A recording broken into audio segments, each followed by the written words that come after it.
folks out there would, remember the book. I mean, you can only remember if you were there or if you've seen the session. But, we are reading this book, Door-to-Door Bookstore by Carsten Henn. And Carl is approximately a 70-year-old person, and he's been working all his life in the city gate bookstore. And the story starts, and he is basically delivering books to people on behalf of the city store. And one day, small girl, about 9, 10 years old, joins him, and he doesn't. I mean, he's not happy that she wants to go with him and delivering books to customers, but he can't do anything about it, and so she just accompanies him. Her name is Shaska, she said, and Carl, because he is himself a voracious reader. You understand the meaning voracious?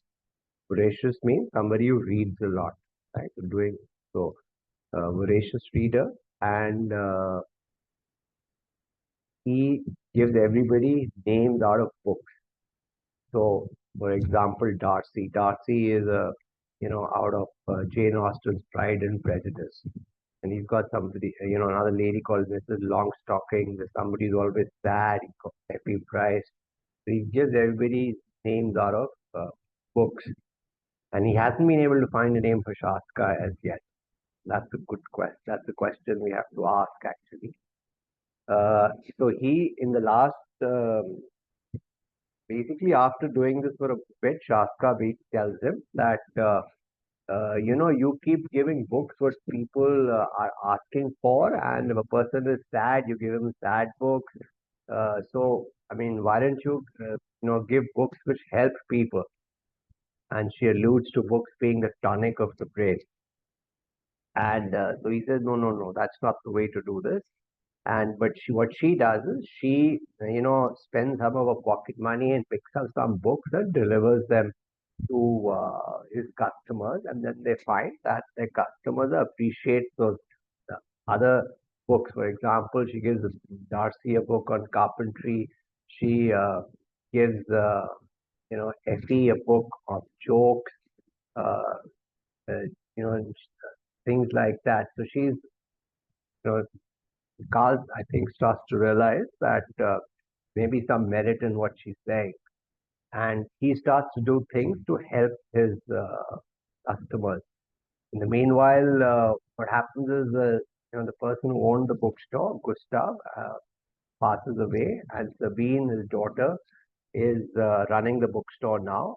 And one day, their relationship is a little not so good, let's say, mostly from Sabine's side. And one day, she just fires. So now, what he's doing is he is selling his own books and you know and selling his own books, and with that funding books to give to his customers. And now he's found that he's giving them books that are useful to them, right? So for example, Darcy, he gave the full work of Jane Austen. And so that's one thing that happened in the last chapter. In the last, what we read last time, Carl got fired, and from a time when he didn't want Shaska to come, Shaska suddenly stopped coming, and he's actually missing her a lot. So in the last time we read, we we saw that he's been going around schools and trying to find Shaska because Shaska hasn't come. And what we read right towards the end was that he actually finds Shaska, the first school he had gone to, but not when he's trying to find, but he was just passing by the first school, and suddenly, uh, you know, uh, he, he finds Shaska, and then he finds that actual name was not Shaska, but Charlotte, right? And And I'm just reading a little before from where the page is open. She pointed to her own chest. Charlotte, I'm only Shaska to you. I've always wanted my friends to call me that, but they never did. I made the name up for myself. This was true, but not the whole truth. Charlotte had invented a superheroine for herself because the boys in class B were forever showing off at break time, pretending to be Captain America or Iron Man. She had imagined a woman flying over the town in a fluttering red cape with yellow laser beams shooting from her eyes. That was Shaska. She looked exactly like her mother in the black framed photo on the hall table. Charlotte always picked daisies on the way home from school to lay in front of her. So Charlotte's mother has passed away, and she lives with her father, with no siblings. I'm very pleased to meet you, Charlotte, said Carl, bowing. It's an honor to be allowed to call you Shaska. I think so too. Carl threw the wine the garbage can. Why did you stop coming? Couldn't, said Shaska. Again, this was technically the truth, but was missing an important detail. Now, what had happened in what we read earlier was that Carl had asked Shaska to come to the cigar factory for another customer to read his own book, and so she skipped school for a couple of hours. Right? So Mrs. Bisselbeck, the head teacher, had phoned home after Shaska had skipped 2 hours of school to go to the cigar factory. Shaska had confessed everything to her father, and he had forbidden her to ever go delivering books with Carl again. No amount of crying and begging had helped, nor all the notes she had written, covered in showers of hearts and please, pretty pleases, nor the breakfast in bed with toast cut into tree shapes with her Christmas biscuit cutters. Not even the packet soup dinners she had garnished so lovingly had any effect. Although Shaska liked to talk, popping candy fizzing on her tongue. Okay, let's repeat that expression again. Words were popping candy fizzing on her tongue. What do you think that means? Words were popping candy fizzing on her tongue. Now, this is certainly not, a known expression, right? What do you think it means? Anybody? What do you think it means?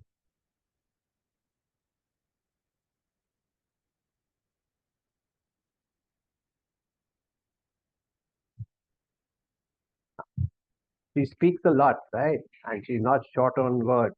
So words are automatically popping out. Now, can you tell me, uh, you may have experienced this yourself. Uh, Sometimes there are some sweets made like that, or some candy made like that, or powders made like that, which you put in your tongue and they fizz. How does that happen? How does that happen? I remember when I was a kid, so we used to get some candies, वो मुंह में डालो तो cut cut cut cut cut so much of sound used to come in बिल्कुल. I between. also remember that. It's very interesting when you So ate them. yeah, I just could connect this कि हाँ वो some sound it reacts with the saliva. That is what Alpha is saying to all of Yes, us. yes, yes. And I think there's a science behind it, right? There's science behind it, and Yeah, relax it reacts with the saliva, and I think something is released, and so it's magic interesting. I pop. mean, Thank you, Alpha, for telling us that. yeah, yeah, yeah. And so there's science behind it actually as to why that's happening. But yeah, the fundamental reaction is with the saliva because of which something happens. So you may have interest to find out what actually happens. Although Shaska liked to talk as though words were popping candy fizzing on her tongue, she kept to herself the reason she hadn't turned up those past few weeks. And since a moment of silence would have given Carl the opportunity to ask, she filled the silence with something else said. That's fairly clever, no? That's one way of not being asked a question. Keep talking. That's my friend Jule over there. She's my best friend forever. For now, anyway. She knows you too. And she says you have a funny neck, like her grandpa. Carl slid a hand over it. I call it my turkey neck. Right? The turkey neck is a neck, when people get old, a lot of the skin sort of uh, comes a bit loose and hangs. That's what we call a turkey neck. You have to grow very old to get one of these. You're not ready to make the most of it at a young age. Make the most of it? How? You need a turkey neck to do this. Carl flapped his arms as if they were wings and gobbled like a turkey. What is gobbled like a turkey? Anybody? Gobbled like a turkey?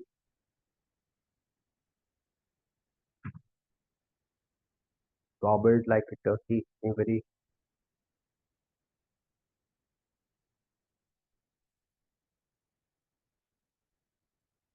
Yes, thank you for that, Arpa.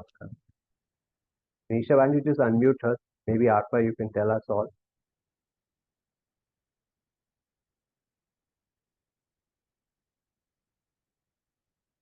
Yes, I'll do that. Yes, Alpha, you're allowed to talk.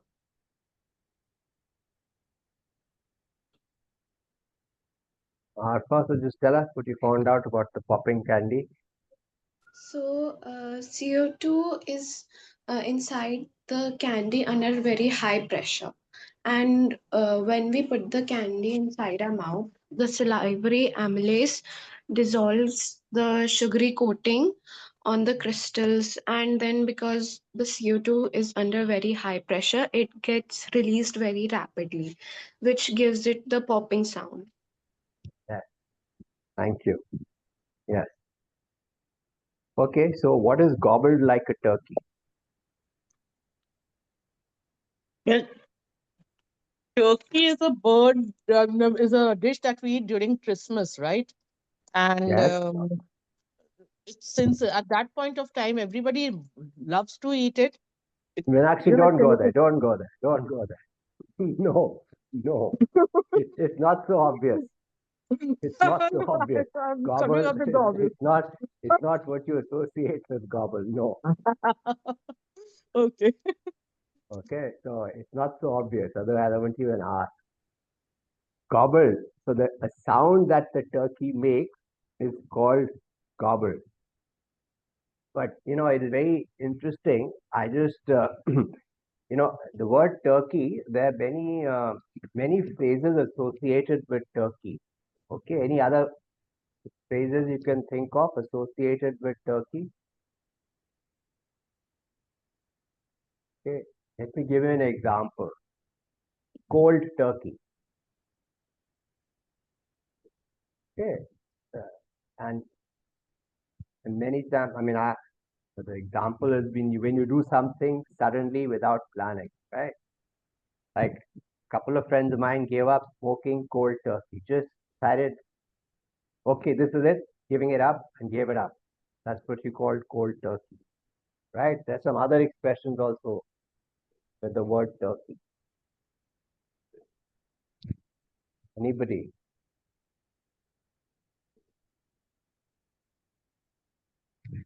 Some other expressions with the word turkey.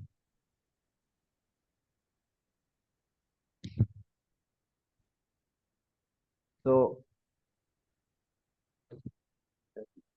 Meenakshi, you talked about Christmas dinner and turkey. So, I didn't know this, but you know, there is an expression around when about people sort of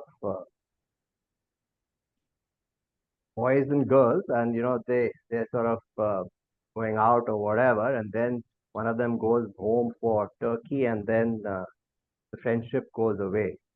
There's a word for that, and I'm not able to remember it, but that's also an expression with Turkey. Okay, turkey dump, it's called. Yes, turkey dump. Okay, any other you can think of? I told you one, cold turkey, turkey dump. Have you heard the expression, let's talk turkey? Okay, means brass, let's get down to the brass tacks. Okay. Then I came across something else on the internet called turkey teeth. It was very interesting to see how so many, uh, idioms are associated with Turkey. So now here, you need a turkey neck to do this. Carl flapped his arms as if they were winged and gobbled like a turkey. The joy of having Shaska back was more intoxicating than any wine box. Shaska barked with laughter, then looked around nervously to check whether any of her classmates had witnessed the spectacle. Right? The spectacle is, some display that's going on, something that's out of the ordinary, and that was, in this particular case, Carl, uh, you know, putting his arms out, flapping like a turkey, and making the turkey sound, right? And expression the author uses, barked with laughter. I mean, what does that suggest to you? Barked with laughter. I mean, how does a bark sound to you? How does laughter sound to you? Right? What does it convey? A bark versus laughter. I mean, actually, this is a good one for you to try. Arfa, you want to try?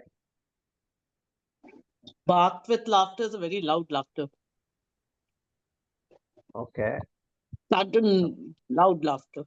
That is, I mean, I may be wrong, but that's how I understand. It comes out with a big, louder noise. Yeah, but Arfa, do you want to try? Somebody else? Barked with laughter. Maybe when their face lights up because of their laughing.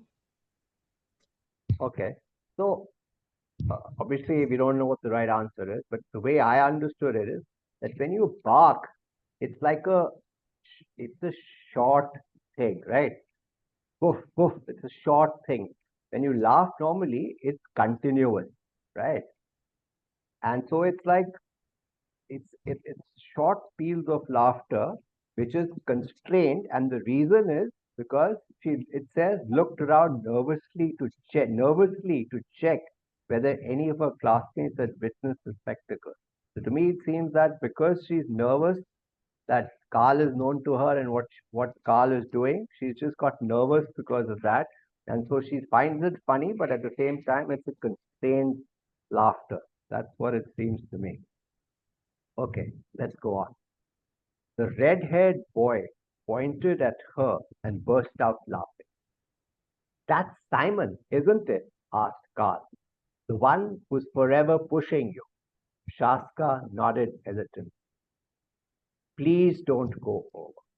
Of course not. I'll deal with it in my own way. With books? Asked Shaska. Exactly. Do you know his address? Now I have seen him. I know exactly the right book for him.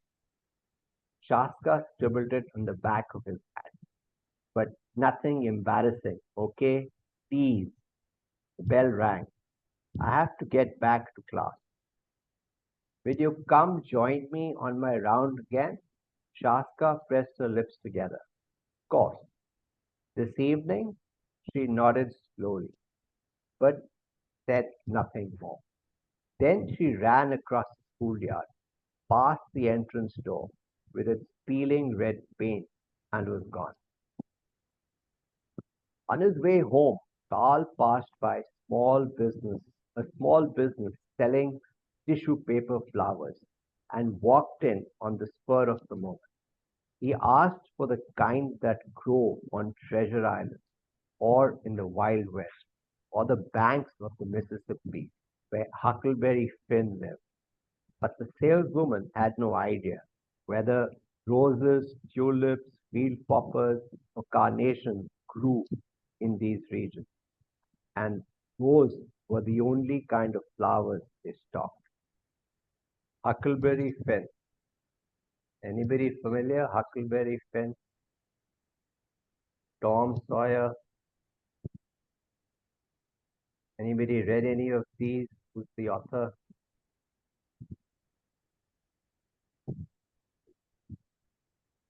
Anybody who's the author? Huckleberry Finn, Tom Sawyer, by the same person. Mark Twain. And Mark Twain was actually he worked for a while, actually with Sam Clemens.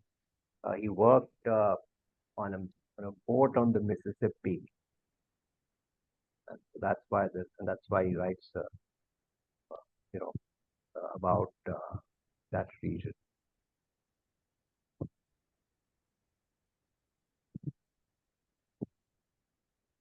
Carl took one of each in an assortment of colors.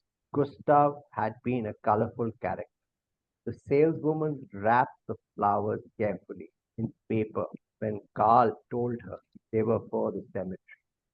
She shook her head, saying sadly they weren't designed for that. In the open air, they would lose their petals faster than real flowers, right? So obviously, uh, with the wind, I guess outdoors, that's what will happen. So, paper flowers. That's fine, replied Carl. I only want to make an old friend laugh. Gustav had seen paper in many shapes and printed with many words, but Carl was certain he'd never seen it folded into a floral list. As he was closing the cemetery gate, he noticed Sabine Gruber standing at her father's grave. He turned right to sit on the cast bench where Shaska had shown him her friendship album, with its big thoughts about which book would make which person happy. The bench was quite close to Gustav's grave, but separated from it by a thick evergreen hedge, completely impenetrable to the eye, unless you found the right angle and knew in exactly which direction. Sabine Gruber was kneeling by the graveside, which was marked by a temporary stained wooden cross. Look, she was saying, here's what it will look like. The whole gravestone will be in the shape of an open book, and they'll engrave some lines about your life. Nervously, she tucked a strand of hair behind her ear. I'm showing you something beautiful, but all I can imagine is you reproaching me about the funeral. Sabine Gruber screwed the sketch into a ball and stuffed it into her jacket pocket. But I honestly thought it was the right thing.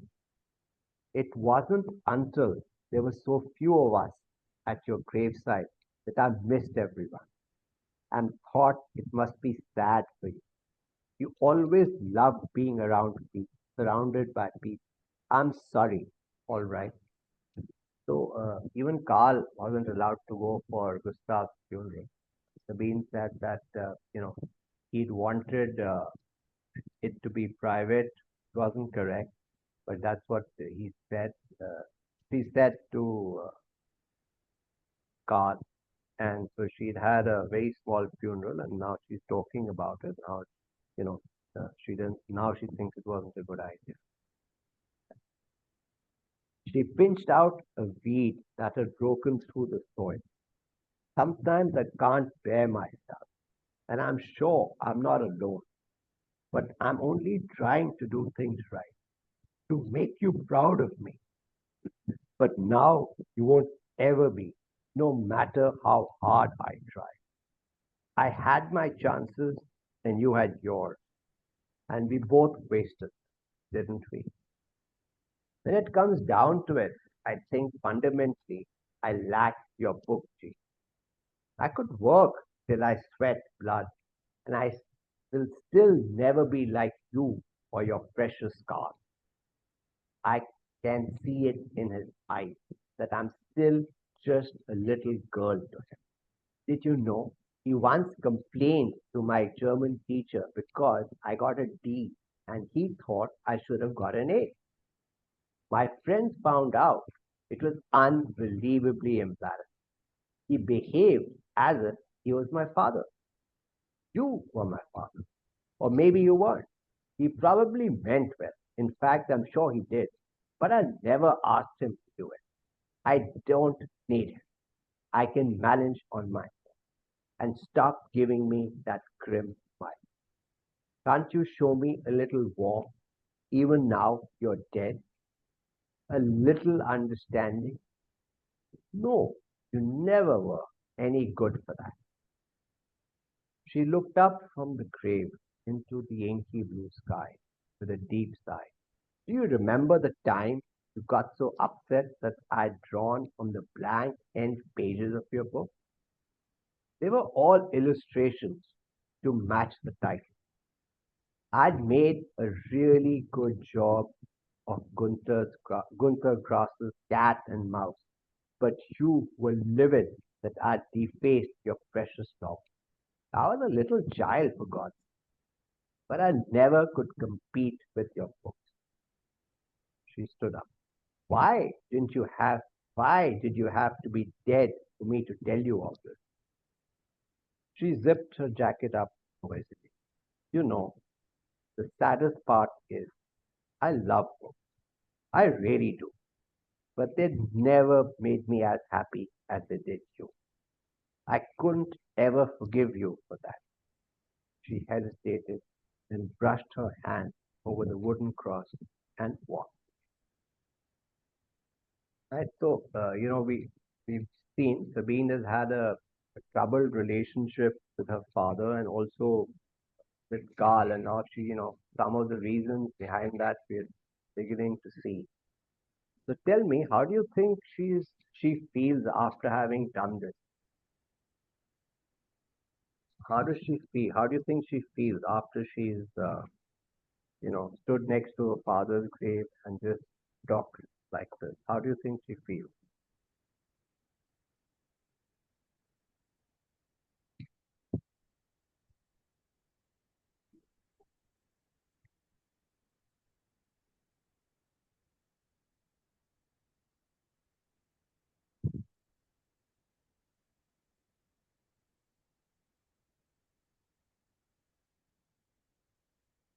How would you feel in her shoes?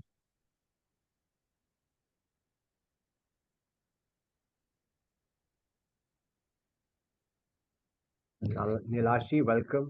Let me pick on you then. How do you think she's feeling after having done this?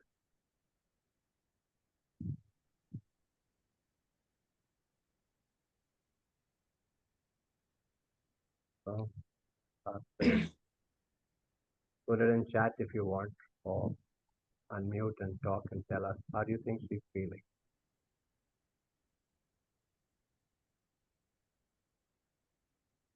When you sort of let off something which has been bothering you, when you talk about it, how do you feel? Relieved. Yeah, I think so too.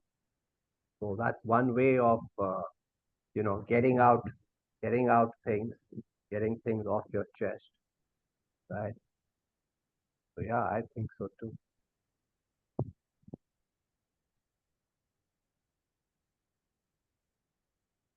And it also sort of tells you that many times, relationships meander or move in a particular direction because some communication hasn't happened. Nobody's taken the initiative to that communication. So, many times if you take the initiative, through the communication, relationships can be mended. Carl waited until Sabine Gruber had left the cemetery before laying the paper flowers on his old friend's grave. Gustav would need time to process what had just been said. He'd always been concerned that his daughter didn't have what it took to run a bookshop. That was the reason he never let her get away with anything, hoping she would understand when she was older. Now that Gustav had discovered what an error of judgment that had been, there was no time left to put it right. There would be no sequel to their story together. That afternoon, Carl emptied more bookshelves. Soon he'd be living all alone. At first, he gazed individually at each book, sensing its place in his heart. Now they all disappeared without a glance into brown removal boxes. The proceeds would suffice for one more round. Carl appeared in Munsterplatz that evening, ahead of schedule, keeping a lookout for Shaska. She arrived slightly out of breath, but in a sunny mood. Her father was at a meeting with a colleague. Before he left, he'd cooked her a proper hot dinner with dumplings, peas, baby carrots, and a generous portion of gravy. He'd even had a gift for Shaska as a reward for keeping to his ban on her meeting with God. It was a chessboard. He was keen to teach her to play. Shaska had been less than pleased as she told him in no uncertain terms that previous that sorry the previous year that yes, there was a chess club at school, but no, she wouldn't join it. She thought it was totally stupid. Okay, so when you think of chess, what is your sense? What type of person plays chess? Take a guess. What type of person plays chess?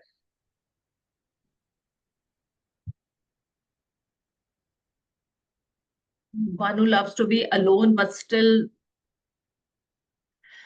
Yeah, um, typically, yeah, introverts, end up yeah, kind of, introverts end up playing and wants chess. to manage many things together, capable of Yeah, managing.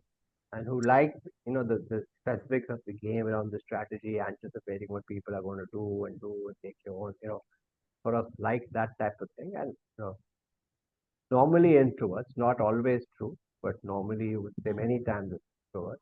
And Shaska is not that, right? Shaska likes to be out, so you can understand why she thinks it's stupid. Maybe wants to read the thoughts aloud. Shaska fervently hoped the gift for Carl, which she now pulled out of her big backpack, would be better received. Here, this is for you. It was rolled up. It was a rolled up A4 sheet of paper tied with a red ribbon. Should I open it straight away? Of course, I want to see your face. Carl carefully loosened the ribbon and unrolled the paper. Before he even had time to inspect it closely, Shaska began to explain the colored pencil picture. This here in the middle is you as a bookworm. That's dog next to you. And you've got all your friends around. Can you tell who all they are? That's Darcy, said Carl, pointing to a worm standing in front of an imposing house. Effie, worm with flowers. Hercules, worm with dumbbells. Reader, worm with cigars. Dr. Faustus, enormous glasses. Sister Amaryllis, nun's habit. Mrs. Longstocking, standing behind her Hercules, pointer in hand. That's very kind of you. You like it. I love it. May I give you a hug? Of course. Need not to ask. I usually just do it. It felt good to hold her like this, even if Carl didn't really know where to put his arm. On the other hand, Shaska had had a much better idea of what to do. She was a hug expert. And just like dancing, it was important that one person could do it right, because then they could lead. You know, said Carl, bookworms are a very rare creature. Bookworms are very rare creatures and usually extremely timid, an endangered book species in urgent need of protection. Is a bookworm a worm?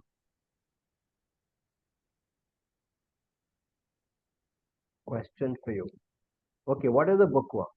Besides the person who likes reading books, but technically, what is a bookworm? Anybody? What is a bookworm? Person who really loves reading books. Yes, that's true. But there's something also actually called bookworm. Besides what you just said. Okay, they eat books. They create holes in books, and there are a whole bunch of insects actually. So a bookworm, that's what I meant when I said a bookworm is actually not a worm, right? And you know the difference between a worm and an insect. Bookworms are actually insects, right, which create holes and eat up books. Silverfish. Silverfish is one type of bookworm, and there are other. They're all actually insects. Actually, you'll find the silverfish very frequently in an old book. If you have a very old book, you'll find it is moving around in the books and the covers somewhere. Yeah, that's it's an insect, but it's actually that is what a bookworm is. I'll protect you. Can I ask you a favor? Of course. Could you add me my most important worm to the Could you add my most important worm to the picture? Shaska loosened her grip and took the sheet of paper. Who did I forget? Carl laughed. Yourself. She shrugged. Oh, I'm not so important. You are the most important of all, said Carl. Race you to Mr. Darcy's. Shaska darted off, then stopped and turned laughing. Only kidding. You wouldn't stand a chance against anyway. Carl ran. Shaska was right. He had no chance, and no breath left by the time he arrived at the villa. Shaska gave him no time to get his breath back. She was already ringing the bell. Mr. Darcy answered the door almost immediately with a beaming smile. The person, be it gentleman or lady, who has no who has not pleasure in a good novel must be intolerably stupid. When Carl gave him a quizzical look, he added with a smile, my favorite quote of the day. It comes from Mr. Tilney in Northanger Abbey. That's a book by Jane Austen. He waved them in. I have something to show you, particularly you, Shaska, most especially you. He walked quickly down the hallway to the large living room with its window to the garden, stretching away to the floral plot. Carl and Shaska noticed it immediately. Mr. Darcy no longer lived alone. He had installed a wooden bookshelf on which stood all of Jane Austen's novels. So earlier, uh, in fact, Carl had never noticed this, but Shaska noticed that, Darcy had always ordered books, but they couldn't find any books in his house. So apparently, he just read it and gave it away. And so, uh, and Shaska had given book on carpentry to him. So I'm just guessing. He made the bookshelf himself and uh, you know, put and And he was earlier getting books based on what he thought was right. Now suddenly he's getting books based on what Carl thinks is right. And obviously that's working. And now he wants to keep them with himself. Now he had the constant company of Fatty Price, Anne Elliot, Catherine Morland, Eleanor and Marion Dashwood, as well as Emma Woodhouse, and of course Elizabeth Bennet. These are all characters out of Jane Austen's various books. Elizabeth Bennet is out of Pride and Prejudice, uh, and, and Darcy has interest in her. But anyway, that's the story.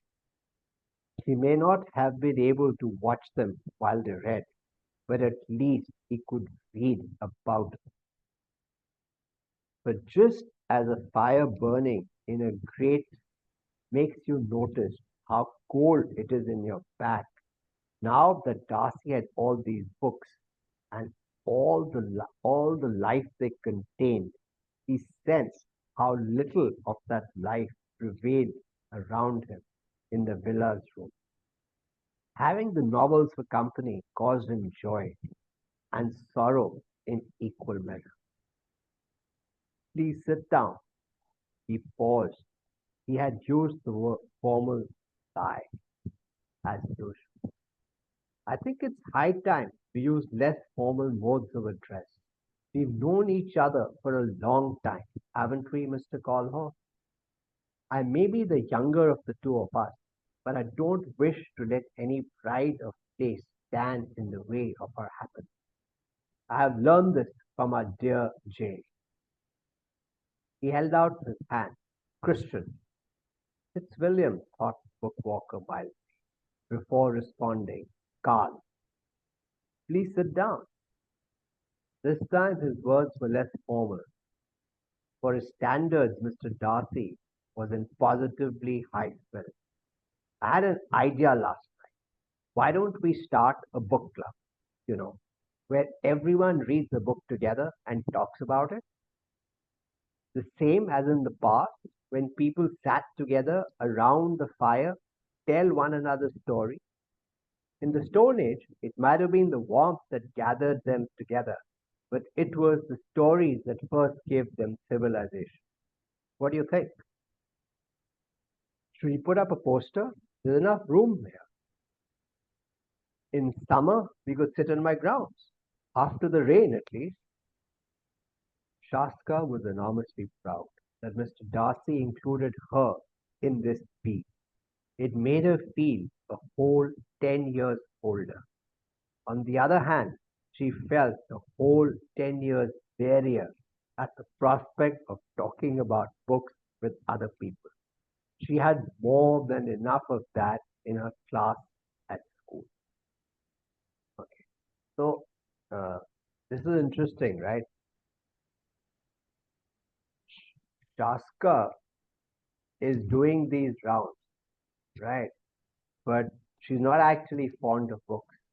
So why is she doing these rounds? Why do you think Shaska is doing these rounds? The viewer, Ishika has raised her hand a few times. So, Ishika, do you wish to say something? Ishika?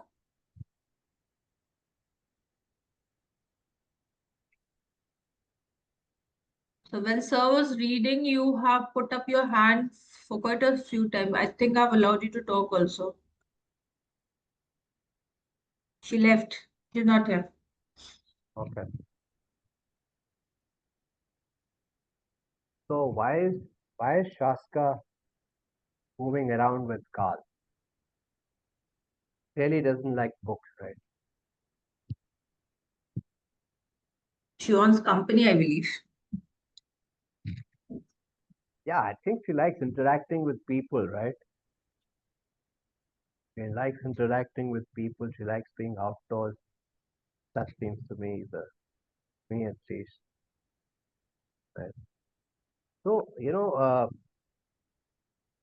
there is mention in what we just read on the Stone Age, right? And the word civilization, right? Yes, Meenakshi. She is what I'll say, a people's watcher, right? She keeps she likes observing people and finding them about it. So of course she's an extrovert, but she likes studying personalities. I think that's basically what I would think of her. Yeah, she's very, very observant. Very, very observant for sure. And she's picked up so many things which, Carl hasn't picked up in spite of being there more often.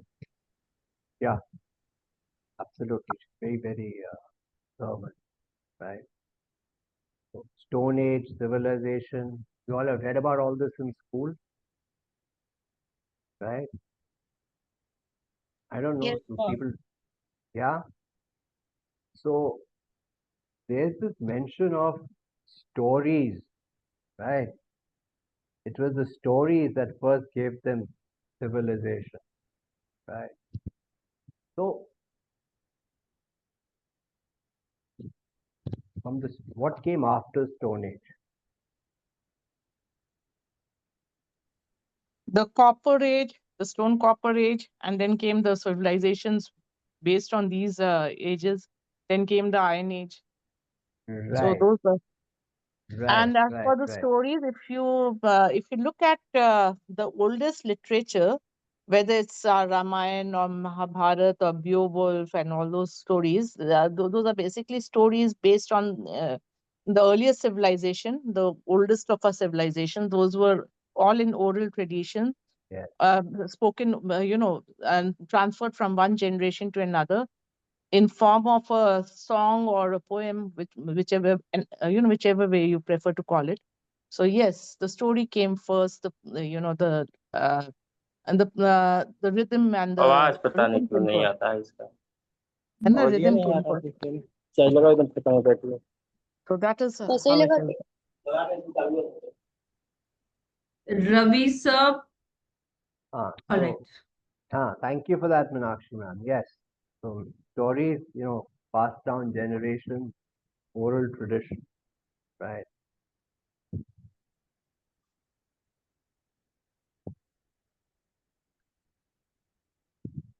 Carl was not fond of groups of people. They made him uncomfortable. Besides, he was the book walker, not the book talker. But how much longer could that continue? In that moment, he could no longer avoid reality. Only a very few more book rounds lay ahead of him.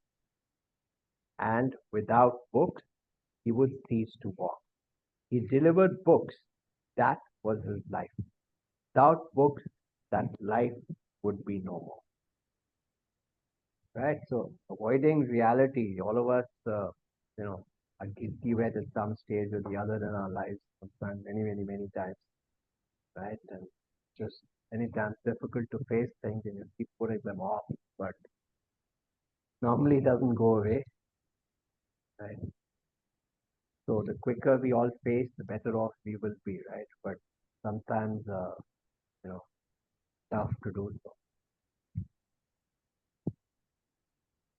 Unable to bear the thought any longer, he stood to go. I'm afraid we must get going, he said. And what do you think, Mr. corrected himself, Carl? What do you think of my idea? I think you should do it, Mr. Christian.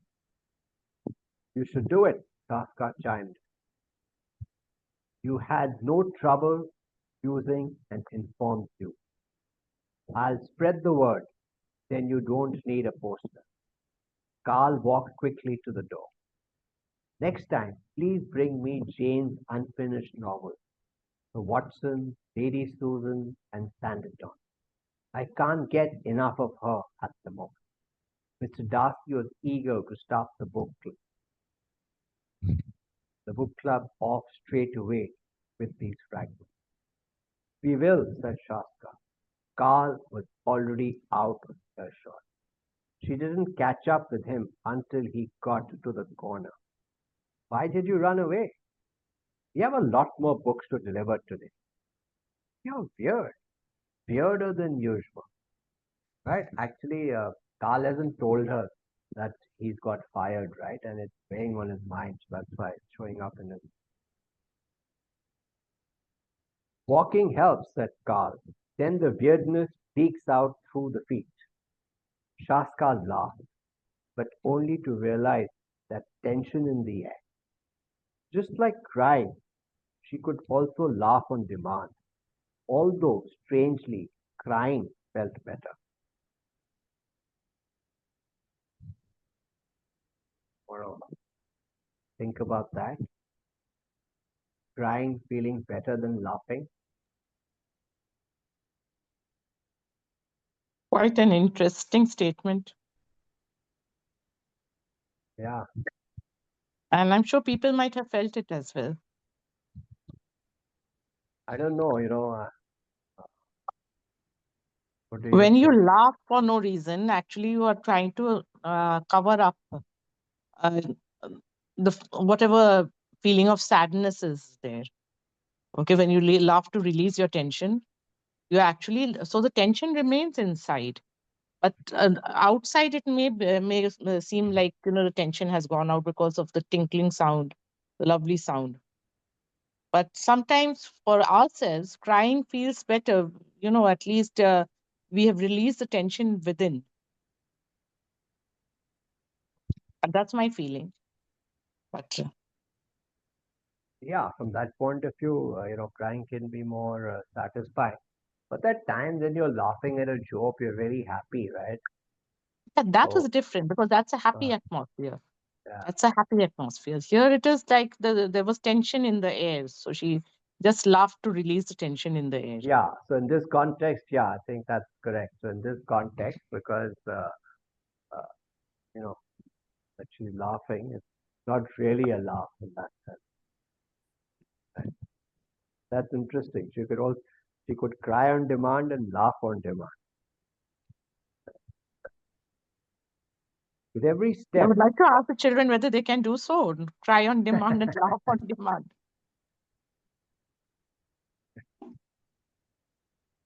laugh. Meenakshi ma'am is asking a question. Can you laugh on demand and cry on demand? I think everyone can laugh on demand, but not cry on demand. Yeah, Yeah. I'm the wrong person to try and answer the question on the cry part because, very traditional sort of upbringing, right? Boys are not supposed to cry, right? So that's how I've grown up. And so, No, and she's right. We can laugh at demand. Crying in demand, I mean, not everybody, because you need the tears and everything. You have to be a very good actor to do that. And there's this popular ghazal also, तुम जो यूं मुस्कुरा रहे हो, क्या गम है जो छुपा रहे हो, है ना? लेकिन तुम जो यूं रो रहे हो, क्या गम है जो दिखा रहे हो, वो तो कोई गाना नहीं होता है ना, है ना? So that is there. I mean, I think laughing is easier. Crying on demand, even for me, would be difficult. In fact, I would like to hide my tears rather than to laugh. And crying on demand isn't. I mean, that will be very embarrassing for me. Behaving like that, like I just start crying whenever I feel like. I think the, Arpa. the Yeah. only example I can think of is a lady who used to live in our building. I remember once she said that, you know, she got caught cutting a red light by the cop and she started to cry. I said, you just started to cry?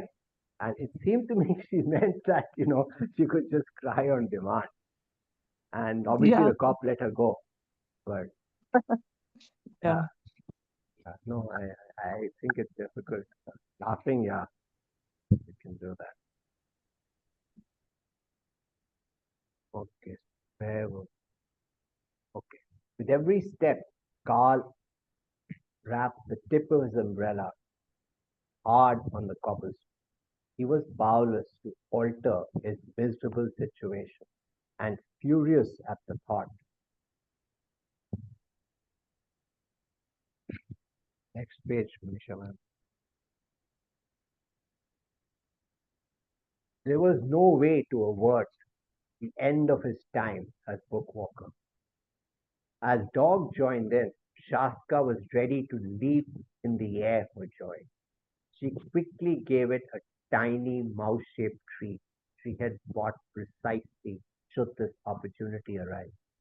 The assistant at the pet shop had told her cats went wild for it. Shaska hoped Dog would make an exception and be a cat just this once.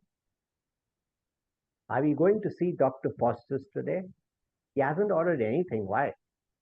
We have we have to go there right away. But our route goes, I know, but we have to go. Please, pretty please. You're making the face again. The one I can't refute. Exactly. So do you give in? Carl gave in. And not long after, they were ringing Dr. Foster's doorbell. When he opened up, the doctor rubbed his eyes in bewilderment, as if this would make the two figures at his door disappear. He searched his mind, wondering whether he had, after all, ordered that obscure historical treatise on Moses with biblical delivery time. But no, a volume that consisted exclusively of mistakes was an insult to his intellect. How agreeable to see you. Dr. Faustus was fond of using archaic, means old, expression. What brings you here? Next page.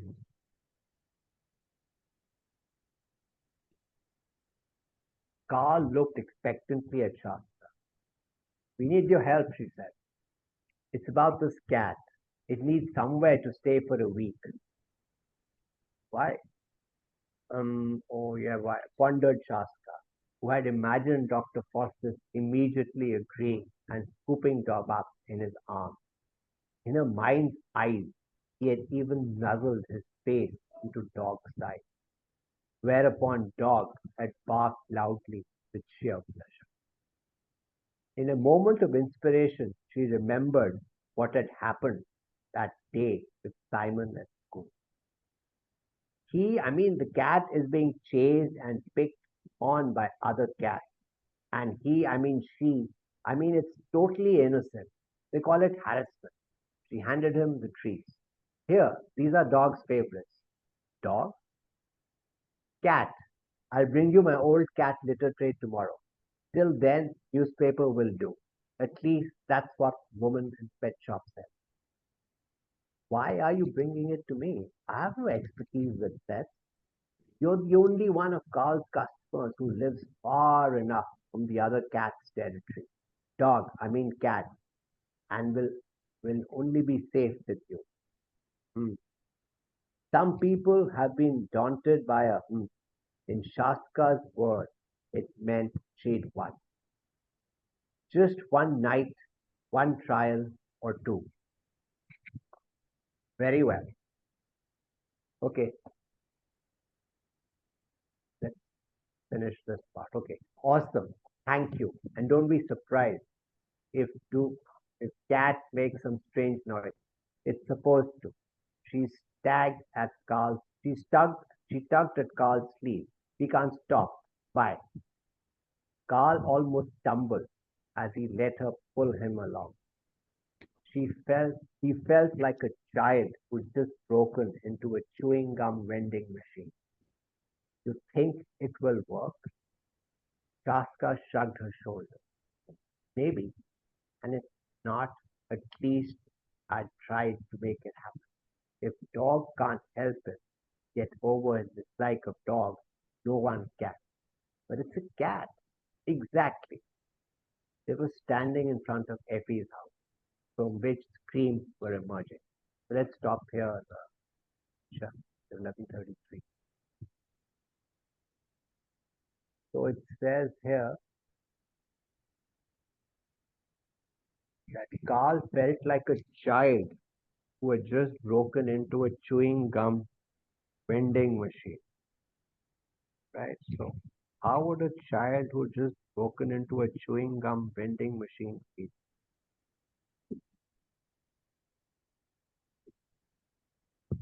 right? Be quite happy to start with, right? You got all the chewing gum you want. What else?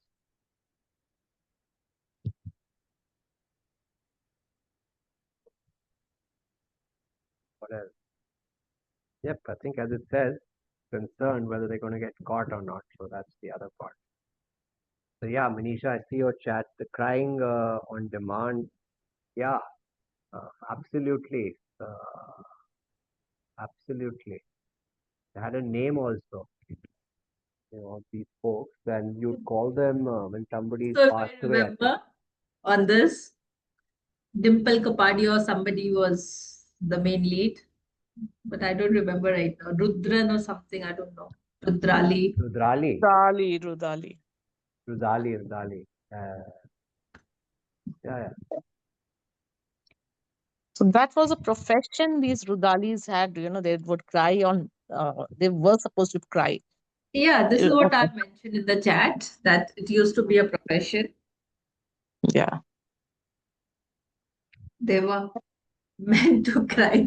And it was not necessary. They could just make a wailing sound. The faces, they were women of Rajasthan, remember, face covered and all. Okay, Yes. a wailing sound and beating their chest and all those things. So to show that they were really upset by somebody's death. Okay, and they were professional. Uh, No. Kunal so, raised his hand. I think you want to add something to this. yeah. Yeah, so basically these are a very part of the community which is known as Rudadan. So they are part of Rajasthan's community, especially whenever a death or something happens. Uh, as a part of the women are working in home, so they cry on their behalf and show the grief on the death. I think that's what it happens.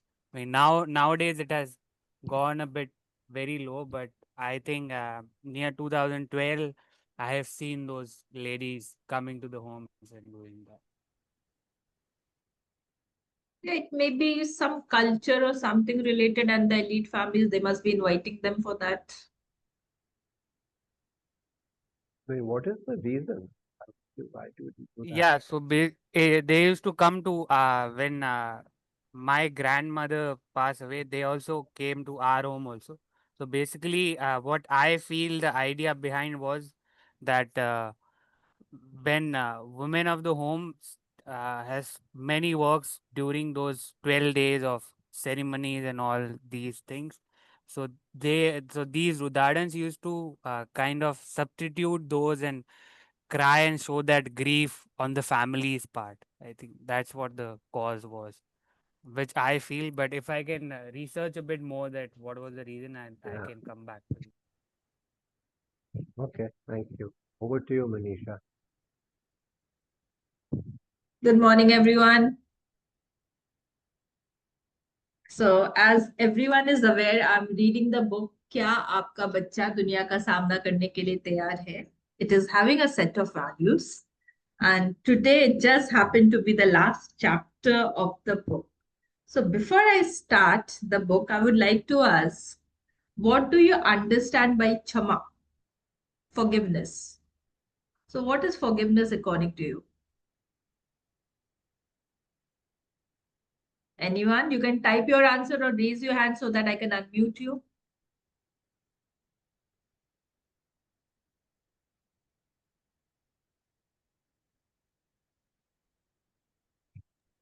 Letting go of anything that someone did which hurt you. Okay. So, can you elaborate this?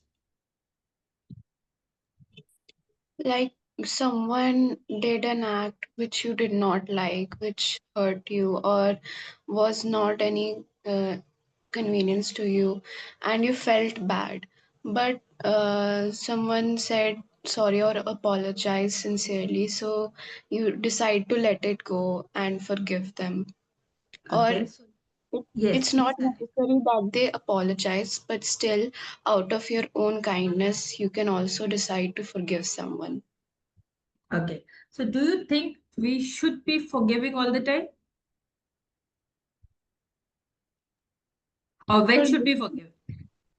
Forgiveness is a good trait, but I don't think we should do it all the time because not everyone deserves forgiveness. Because, for example, a person may apologize, but they never change, and apology without change is not worthy of forgiveness. That's correct. So can you give an example or somebody else? Anyone can give an example. कब आपने माफ किया? Did you let the person know कि आपने जान के उन्हें माफ किया या ऐसे ही आपने उन्हें माफ कर दिया बिना उनके पूछे, बिना उनके बताए, बिना उनको रियलाइज करे कि yes you have forgiven them? ऐसा कभी हुआ है आपकी लाइफ में कि आपने किसी को माफ किया और ये बताया भी नहीं उन्हें कि आपने उन्हें माफ कर दिया है और उन्होंने रियलाइज भी नहीं किया या करा? Anything what is coming to your mind you can share.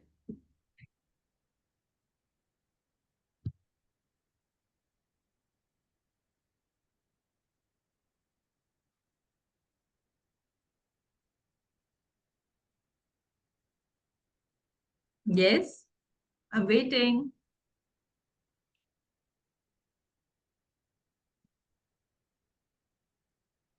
Jugjiv sir, do you want to share something? No, no, no. I was just trying to look at the different context of forgive. I was thinking of something else, but Anything. uh, it's very tough to do, right? And I mean, and Arfa was saying it, it isn't, I mean, to me, it didn't sound totally right, but I think uh, practically how most of us live, she's right in how she said it, that it's not always possible to forgive. A very, very difficult thing to do. That's all. I mean, time helps, but tough to do. Yes, Meenakshi ma'am. See, forgiveness is very difficult. Though it's good for us, we should forgive. Okay, but it's not easy. Okay, and the second thing is another incident of that sort from the same person rekindles everything, okay, that has happened in the past. So that is one thing. It's easier to forgive strangers. If a stranger does something to us, since they're never going to come back in our life, we don't dwell on it much. But when it comes to people whom we know, whom we are close to, it's very difficult to really forgive. Okay, and normally we are hurt by those people. We're not hurt by strangers, actually, by the doings of people who are close to us, our friends and families and all those things. So yes, we should forgive for our own sake, for the peace of our own mind. But how do we ensure that it's not going to be repeated again and the whole thing is not rekindled? This is what exactly Afa said to conclude. Yeah. Yes, क्षमा करना जरूरी है, but कुछ एक बातें होती है जो हर समय हमारे दिल को लगती रहती है और फिर हम कई बार सोचते भी कि हमने क्यों क्षमा किया, why we have forgiven that person. So I've just tabulated something for all of us. I think my screen is visible. Yeah. Yeah. So कब क्षमा करना चाहिए, when to forgive? अपने आप को फ्री करने के लिए, क्योंकि जब हम उसी बात को लेके हर समय अपने दिल को में रखते हैं तो हमें बहुत गुस्सा आता है एंड हम खुद भी फ्री नहीं होते, उसी बात को हम सोचते रहते हैं, which disturbs us, it makes us stressed and certain other things also happen. So अपने आप के लिए बहुत ज्यादा जरूरी है कि हम forgive करें. दूसरा कारण हो सकता है कि हमें चेंज की भी जरूरत होती है और ज्यादा उस बात को लिंगर अराउंड करके या खींच करके कोई फायदा नहीं है. अननेसेसरी की एनिमिटी हो सकती है, कोई और प्रॉब्लम हो सकती है. और जब हार्म कुछ ज्यादा नहीं है, माइनर है या अनइंटेंशनल है, हो सकता है किसी ने ऐसे ही कुछ बोल दिया हो जो उसने कभी सोचा भी नहीं हो, इट जस्ट हैपन कुछ समय के लिए इन अ फ्लूक ऑफ मोमेंट और समथिंग.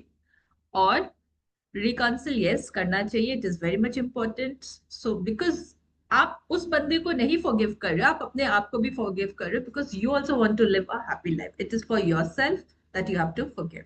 और कब नहीं करना है? जब आपकी सेफ्टी की बात आती है, समथिंग हैज हैपेंड, जब आप सेफ नहीं फील कर रहे, so you should not.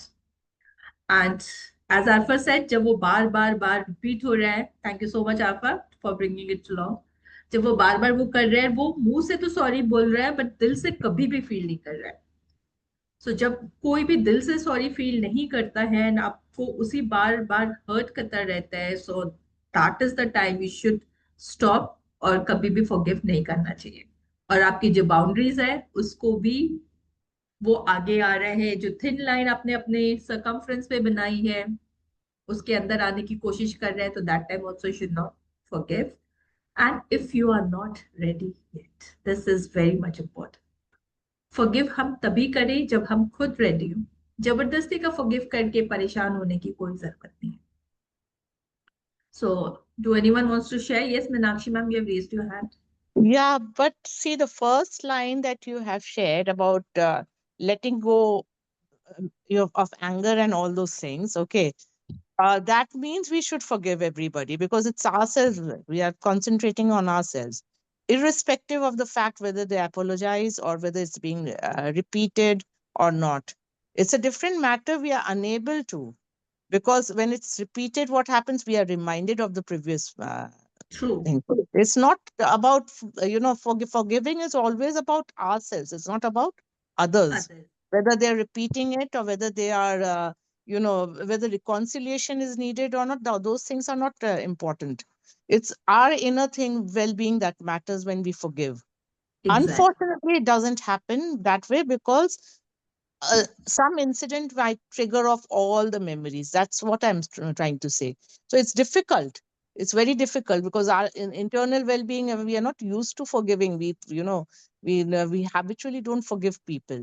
Okay, it's a very difficult thing, but our inner well-being is a different thing altogether. And if we really value our inner well-being, irrespective of the fact whether the person has apologized, whether a reconciliation is required or not, whether, irrespective of all those facts, we should forgive. Okay, so that is how it is. चलिए, thank you so much for sharing. Let's see, हम इस chapter में, जो कि हमारा आखिरी chapter है इस बुक का, डॉक्टर अनुपम सिब्बल की किताब है जो अभी अब हमने आपसे शेयर करी थी, very very last chapter. Before I start with this chapter, I just want to say that next week onwards we are going to read Ruskin Bond की स्टोरी, एंड अनफॉर्चुनेटली ये फ्लिप नहीं होगी। और आप please, अगर आपसे सबसे request है, ये बुक आप अपने लिए ले लीजिए, आप ऑनलाइन भी ले सकते हैं बिकॉज इसकी किंडल कॉपी नहीं है। शेयर हम इसलिए नहीं कर सकते because it is not good कि किसी और का राइट अप, किसी और के बुक हम उनको ड्यू क्रेडिट नहीं दे रहे हैं और बिना क्रेडिट दिए हम उनकी बुक को ऑनलाइन दिखा रहे हैं, तो it is not also good. So I request everyone, Ruskin Bond की बहुत ही अच्छी बुक है, द विस्लिंग स्कूल बॉय और अन्य कहानियां, इसको आप ले लीजिए। So this is the very last time will be sharing. And okay, क्षमा वह सुगंध है जो फूल उन पैरों को देता है उस जो उसे कुचलते हैं, मार्क ट्वेन। सो बहुत ही पावरफुल मैसेज ये दिया हुआ है कि forgiveness is like a smell, aroma, और वो बेसिकली हम फ्लावर्स को बहुत अच्छे से लेते हैं, भगवान को चढ़ाते हैं, प्रेस करते हैं, एंड उसके बाद जब वो सूख जाते हैं तो हम उतार के फेंक देते हैं और हमारे पैर जो उन्हें कुचल देते हैं। तो फ्लावर्स क्या कर रहे हैं यहाँ पे आके, उसको फॉरगिव कर रहे हैं, आगे बढ़ रहे हैं। This is what exactly is the need and requirement. हमें क्षमा करना है, इसलिए नहीं कि दूसरा कैसे फील कर रहा है, इसलिए क्योंकि हमें उसकी जरूरत है, हमें मूव ऑन करना है। क्षमा एक ऐसा मूल्य है जिसे व्यवहार में लाना बहुत मुश्किल है। हम सबको बहुत कड़वे अनुभव हुए हैं और वह दर्द, तड़प और चोट हमारी याद में स्पष्ट रूप से अंकित है। इन सबको भूल पाना ही बहुत मुश्किल है, क्षमा करना तो बहुत दूर की बात है। मैं इस विचार में उलझा हुआ था कि क्षमा के बारे में देवांग से बातचीत कैसे शुरू करूं। 2010 में हम फीफा विश्व कप का उद्घाटन समारोह देख रहे थे। नेल्सन मंडेला बहुत प्रसन्न थे। वह फीफा विश्व कप को दक्षिण अफ्रीका इस आशा से लेकर आए थे कि यह दक्षिण अफ्रीका को एक प्रजातांत्रिक राष्ट्र के रूप में स्थापित करने में मदद करेगा, जहां विविधता का आदर और रंग भेद पर आधारित भेदभाव एक इतिहास होगा। मुझे ये विचार आया कि यही सही अवसर था। नेल्सन मंडेला से बेहतर क्षमा का उदाहरण और कौन दे सकता था। जब 1956 में मंडेला पर धोखाधड़ी का मुकदमा चलाया गया था, तब उन्हें सार्वजनिक सुरक्षा वाले रॉबिन द्वीप पर भेजा गया था, जो केप टाउन से 5 मील दूर था। रंगभेद से जुड़े अनेक विद्रोहियों को रॉबिन द्वीप पर बंदी रखा गया था। मंडेला को जेल के जिस कक्ष में रखा गया था, वह 7 फीट चौड़ा और 9 फीट लंबा था, और उसमें पलंग नहीं था। अपनी किताब लॉन्ग वॉक टू फ्रीडम में उन्होंने याद करते हुए लिखा है, मैं अपने कक्ष की लंबाई 3 कदमों में तय कर लेता था। जब मैं लेटता था तो मेरे पैर से मैं दीवार को छू सकता था, और मेरा सर दूसरी तरफ की दीवार के कंक्रीट से रगड़ खाता था। वह क्लास डी बंदी थे, इसलिए वह हर 6 महीने में केवल एक ही व्यक्ति से मिल सकते थे। उन्हें 6 महीने में केवल एक चिट्ठी लिखने या प्राप्त करने की अनुमति थी। उसका भी निरीक्षण किया जाता था। सही शब्दों में दुनिया में उसका नाता तोड़ दिया गया था। कोई बता सकता है ऐसा क्यों हुआ? क्यों एक ही चिट्ठी लिखने की अनुमति थी? क्यों इतनी छोटी सी जगह पे उन्हें रखा गया? क्या लग रहा है ऐसा क्यों हुआ?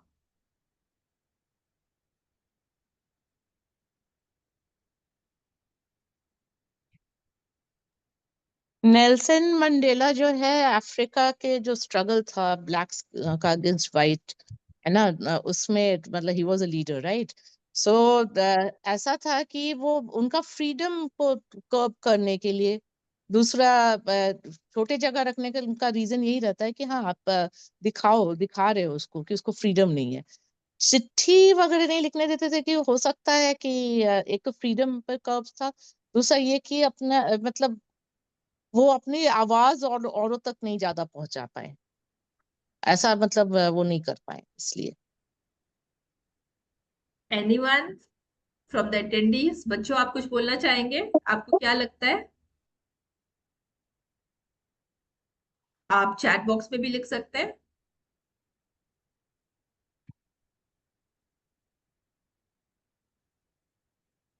जुगजीव सर, मैं आपके विचार जानना चाहूंगी।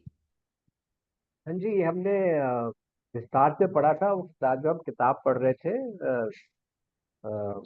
Live life in crescendo, Stephen Covey और सिंथिया कवी हैनन की किताब में हमने पढ़ा था इसके बारे में। और जो आगे आप, आई एम श्योर जो आएगा वो भी पढ़ा था हमने, किस तरह से उन्होंने किया था और क्यों किया था, काफी विस्तार से बताया गया था। बेसिकली वो अ, ये उस अफ्रीका, बेसिकली ही वो फ्रीडम, मीनाक्षी ने बता दिया है, बेसिकली वो साउथ फ्रीडम के अफ्रीका लिए। के फ्रीडम के स्ट्रगल के लिए थे। और उनको वाइट गवर्नमेंट थी, अपार्थीड जिसको हम, तो हम जानते हैं अपार्थीड एरिया में था।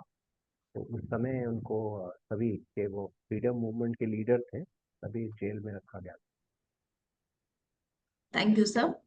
मंडेला को चूना पत्थर की खदान में चट्टाने तोड़ने का कार्य सौंपा गया था। चूना पत्थर फेफड़ों को क्षति पहुंचाता था, और भीषण धूप में उनकी आंखों की रोशनी पर भी प्रभाव पड़ा। जब उनके बड़े बेटे की कार दुर्घटना में मृत्यु हो गई, तो उन्हें उसके अंतिम संस्कार में सम्मिलित होने की भी अनुमति नहीं मिली।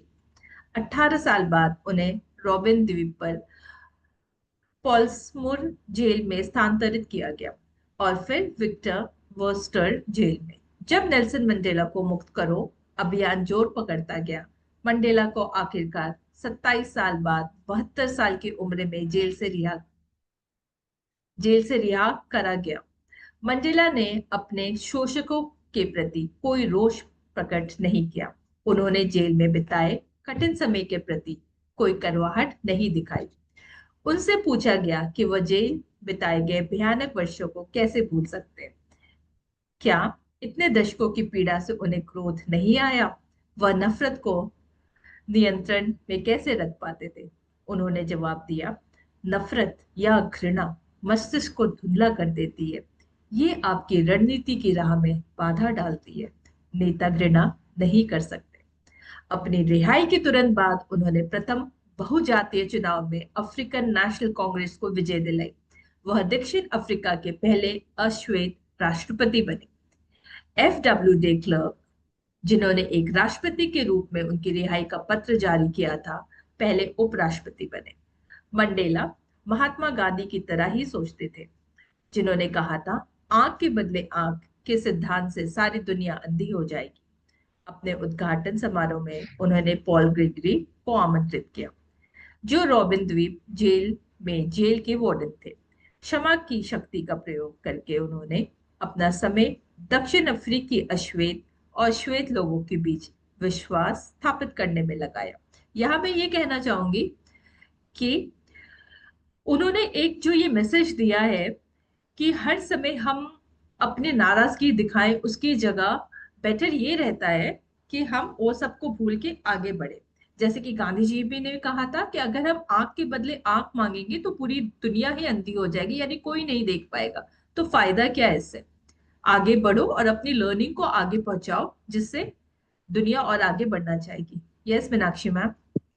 इसमें, the interesting part is not just that Nelson Mandela forgave everybody. He also taught his community, the blacks of South Africa, to forgive the whites. In their constitution, the preamble of the constitution, they have mentioned this, that, that they recognize the contributions of the white to the development of the nations, and that now the nation, and that now they will work together for its further development. I mean, the exact words I cannot remember right now, but this is what the gist of it is. So this is a major, expression of forgiveness, because अगर ये अपना गुस्सा लेकर चलते तो अभी south Africa का हालत बुरा होता। ये आपस में ही लड़ते रहते। So that's very important. तो श्वेत और श्वेत की जो लड़ाई थी उसको खत्म करने के लिए उन्होंने बहुत ही अच्छा रास्ता अपनाया था। और आप लोगों को, सबको, शायद बच्चों को भी याद होगी वो कहानी कि एक छोटी सी जो टहनी थी बड़ी आसानी से टूट जाती है, जबकि सारी टहनियों को हम साथ में रखें तो वो तोड़ना मुश्किल होता है। तो यही एग्जैक्टली उन्होंने लेसन दिया कि इकट्ठे जब हम रहेंगे तो हम रूल कर सकेंगे, आगे बढ़ सकेंगे हर तरीके से। अलग अलग होके कोई भी फायदा नहीं है। तो वो जो एक लकड़हारा और उसके बच्चों की कहानी थी, सब जगह हम देखें तो एक ही वैल्यूज, एक ही सिद्धांत पे हो रही है कि साथ साथ हम आगे बढ़ सकते हैं और दुनिया में बहुत चेंजेस ला सकते हैं, न कि अलग अलग रह के। उन्होंने पेरी युतार, वह वकील जिन्होंने 1956 में मंडेला के मृत्यु दंड की मांग की थी, को खाने पर आमंत्रित किया। खाने के बाद मंडेला ने कहा कि जब युतार मृत्यु दंड की मांग कर रहे थे तो वह केवल अपना काम कर रहे थे। मंडेला चाहते थे कि दक्षिण अफ्रीका रेनबो नेशन बने, जिसे अपनी विविधता पर गर्व हो। उन्होंने श्वेत अल्पसंख्यकों को आश्वासन दिया कि उनकी रक्षा की जाएगी। साथ ही उन्होंने यह भी सुनिश्चित किया कि अश्वेत बहुसंख्यकों को आखिरकार वह अधिकार मिले जिसके लिए वह दशकों से लड़ रहे थे। उन्होंने यह सुनिश्चित किया कि उनके निजी स्टाफ में श्वेत और अश्वेत, दक्षिण अफ्रीकी दोनों ही वर्ग के लोग। उन्हें ये मालूम था कि विश्वास और दमन के दागों को धुलने में समय लगता है। फीफा विश्व कप के उद्घाटन समारोह के कुछ हफ्तों के बाद देवांग और मैं एक वीडियो स्टोर में गए। मैंने वहां शेल्फ में इन्वेस्टिक्स फिल्म की सीडी देखी। चूंकि हम जो मूल्य बच्चों की आदतों में डालना चाहते हैं, बच्चों को उनके सशक्त करने की आवश्यकता होती है। मैंने ये निर्णय लिया कि मंडेला के बारे में बात करने के एक और अवसर के लिए मैं ये वीडियो खरीदूंगा। इनविक्टस, जिसका लैटिन में अर्थ होता है अजय या अपराजित, विलियम अर्नेस्ट हेनली की लिखी हुई कविता है। ये कविता 27 साल तक एकांतवास और दमन के बावजूद मंडेला को अपराजित रहने की शक्ति देते हुए प्रेरित करती रही। ये फिल्म वर्णन करती है कि कैसे मंडेला ने पूरे राष्ट्र को जोड़ने के लिए एक खेल का प्रयोग किया। मंडेला जानते थे कि अश्वेत लोग स्प्रिंगबॉक्स नामक रग्बी की नेशनल टीम का समर्थन नहीं करते थे, क्योंकि उसमें अधिकतर लोग श्वेत थे। जब भी स्प्रिंग बॉक्स दक्षिण अफ्रीका में खेलते थे तो अश्वेत समुदाय के लोग दूसरी टीम का समर्थन करते थे। मंडेला को लगा कि रग्बी उस मरहम का काम कर सकता है जिसकी दोनों समुदाय की आवश्यकता थी। 1995 में रग्बी विश्व कप दक्षिण अफ्रीका की मेहमान नवाजी में खेला जाना था। मंडेला ने रंग भेद अभियान के बाद बनाई गई साउथ अफ्रीकन स्पोर्ट्स कमेटी, जिससे अश्वेतों की अधिकता थी, स्प्रिंग बॉक्स को अपना समर्थन देने के लिए कहा। बहुत लोग इस विचार के विरुद्ध थे, लेकिन मंडेला अपनी बात पर डटे रहे। वह स्प्रिंग बॉक्स के कप्तान फ्रैंकाइज पेनार्ड से मिले और दोनों समुदाय को जोड़ने और दक्षिण अफ्रीका को एक करने वाली स्प्रिंग बॉक्स की विजय के अपने सपने के बारे में उनसे बात की। जब टीम अपने फैन से मिलने जुलने लगी तो एक असंभव सी बात हुई। जैसे जैसे टूर्नामेंट आगे बढ़ता गया, स्प्रिंग बॉक्स के लिए अश्वेतों का समर्थन बढ़ने लगा और दक्षिण अफ्रीका ने फाइनल मैच में न्यूजीलैंड को हरा दिया। मंडेला ने एक हरी स्प्रिंग बॉक जर्सी जिस पर पेनार का नंबर 6 लिखा हुआ था पहनकर पेनार को कप थमाया।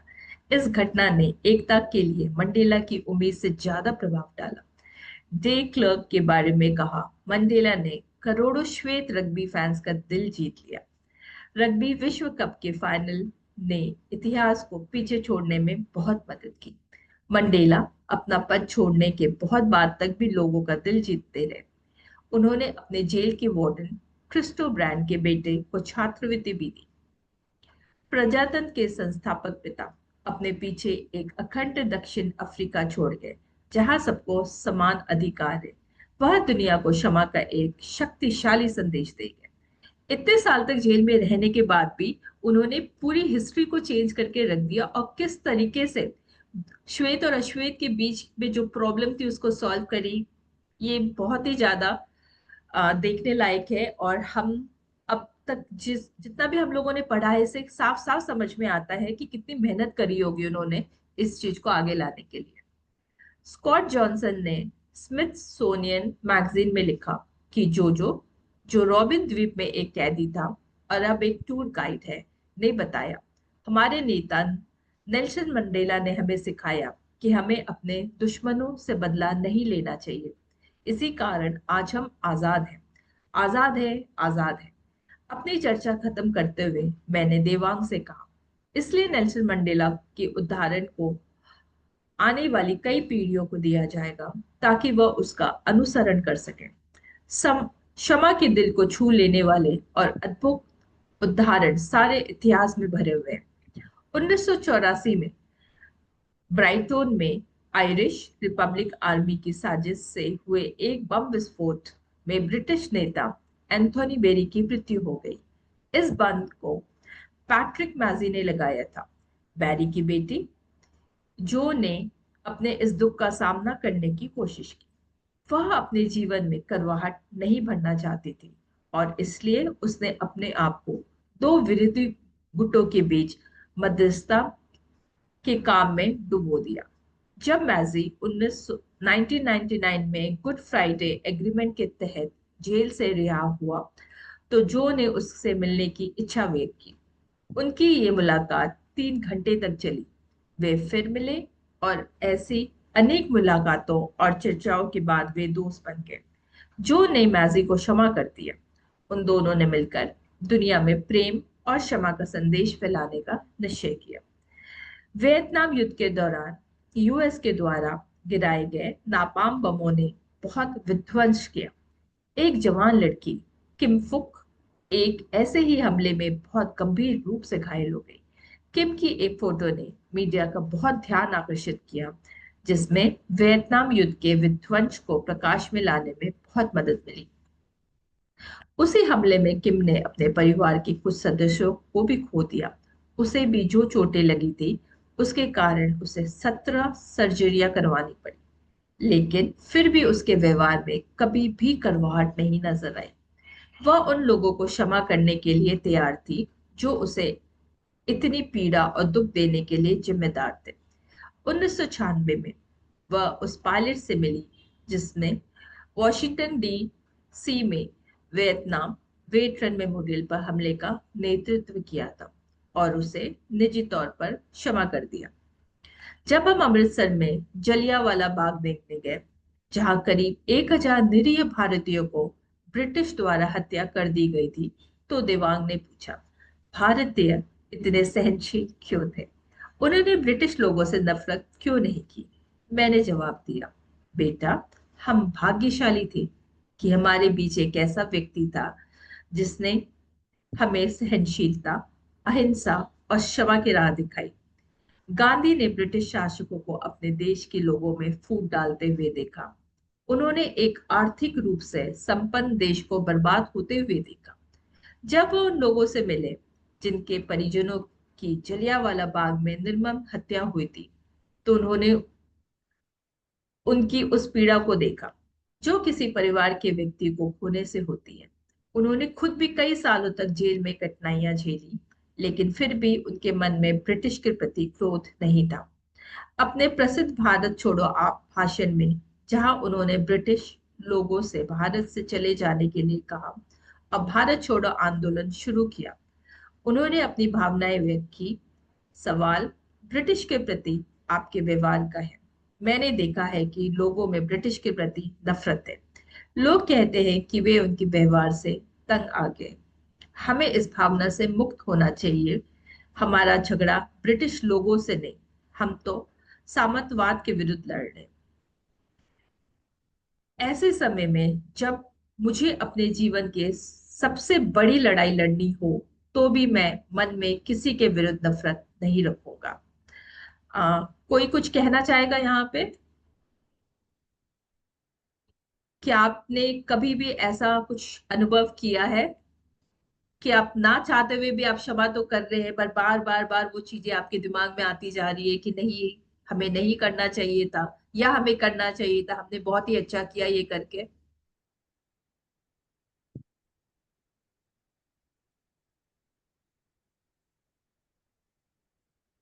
ठीक है, आगे बढ़ाते हैं चैप्टर को। बच्चों को क्षमा की शक्ति को पहचानने में मदद की आवश्यकता होती है।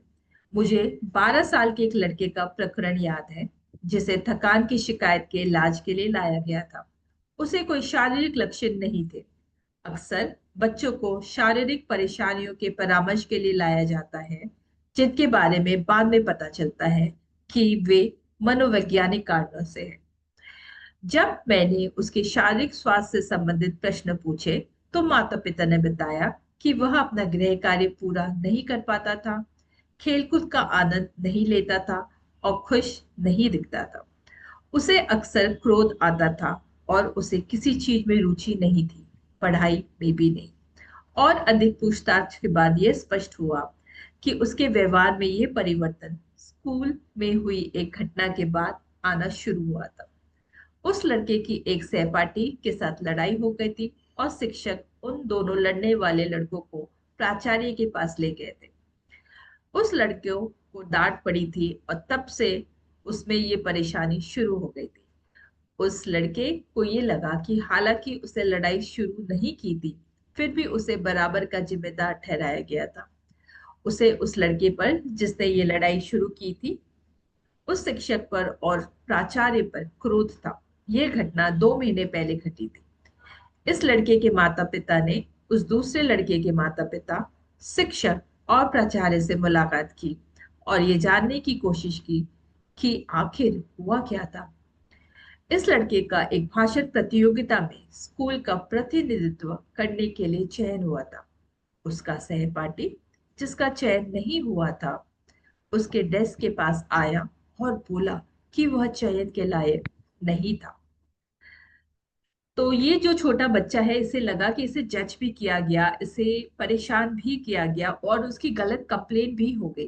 तो चूंकि उसकी इतनी गलत कंप्लेन हुई थी, वो इतना ज्यादा परेशान हो गया था कि न सिर्फ वो बहुत बुरी तरीके से परेशान रहने लग गया, फिजिकली भी उसके अंदर ये प्रॉब्लम स्टार्ट हो गई।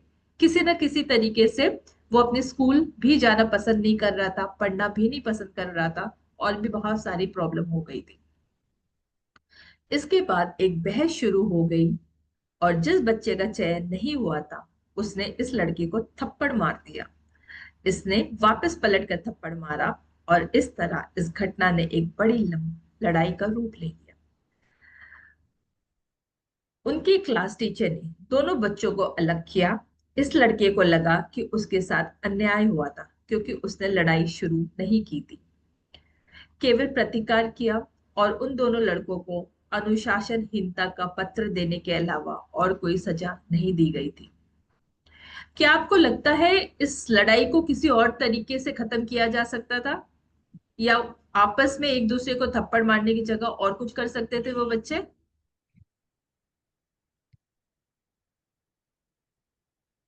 आज मेरे स्टूडेंट्स भी बहुत ज्यादा,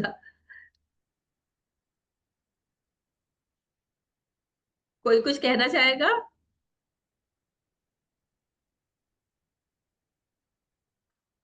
सर आपने जो लिखा पढ़ना चाहेंगे?